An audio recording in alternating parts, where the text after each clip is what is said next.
Hello friends, welcome to current affairs with Amit Shukla. તો અહીં તમે ચાર કન્ફ્યુઝન પોઈન્ટ્સ દેખી રહ્યા છો ને આ ચારમાંથી તમને ક્યાં ને ક્યાં તમારી પરીક્ષામાં કોઈ એકાદ જોવા મળી જાય. દેખો, તો પહેલો પોઈન્ટ છે ઓપરેશન સિંદૂર. ઓપરેશન સિંદૂર તો ભાઈ ભારતીય આર્મી દ્વારા જે પાકિસ્તાનના રાઈટ જે ભારતીય સેના દ્વારા પાકિસ્તાન અને પીઓકે ના 9 અલગ અલગ આતંકવાદી ઠેકાણા પર હુમલો.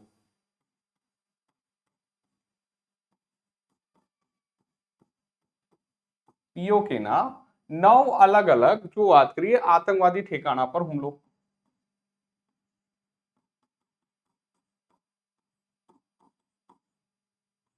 ઠેકાણા પર હુમલો. ચલો ઠીક છે. દેન જો વાત કરીએ ઓપરેશન સિંધુ. ઓપરેશન સિંધુ સાંભળશો તો સિંદૂર જો વાત કરી ભારતીય સેના દ્વારા પાકિસ્તાનના 9 અલગ અલગ આતંકવાદી ઠેકાણા પર હુમલો. તો એ રીતના ઓપરેશન સિંદૂર તો તમને ખ્યાલ છે ઈરાનમાંથી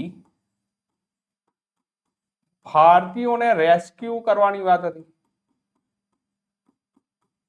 તેની વાત હતી ઈરાનમાંથી ભારતીયોને રેસ્ક્યુ કરવા માટેનું જે ઓપરેશન હતું એનું નામ હતું ઓપરેશન સિંદૂર. દેન તમે સાંભળશો સિંદૂર. દેખો, સિંદૂર અને સિંદૂર બંને બ્રિજ છે. હવે આ જે સિંદૂર છે વર્તમાનમાં કાર્નેગ બ્રિજ, જે મુંબઈમાં જે કાર્નેગ બ્રિજ છે એનું નામ બદલીને શું કરવામાં આવ્યું છે? સિંદૂર. કોના સંદર્ભમાં? ઓપરેશન સિંદૂરના માન સન્માનમાં. તો મુંબઈના કાર્નેગ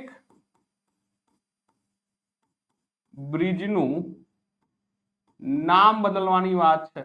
ચલો ઠીક છે, ઓકે. દેન તમે સાંભળશો સિંદૂર. સિંદૂર બી હવે હાલમાં ચર્ચામાં હતું. ભારતનો સેકન્ડ જો વાત કરીએ સૌથી મોટો કેબલ સ્ટે બ્રિજ છે. આ ક્યાં છે સિંદૂર? તો સિંદૂર છે તમે લખશો કર્ણાટકના શિવમોગ્ગામાં.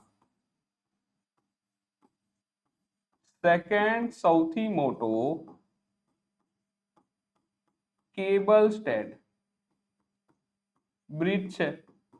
તો ફર્સ્ટ પૂછે તો તમને યાદ આવશે સુદર્શન સેતુ, ગુજરાત. ઓકે, તો આ તમારા ચાર મહત્વપૂર્ણ કન્ફ્યુઝન પોઈન્ટ્સ હતા. તો જો વિડીયો પસંદ आता है तो जरूर लाइक शेयर जरूर करो.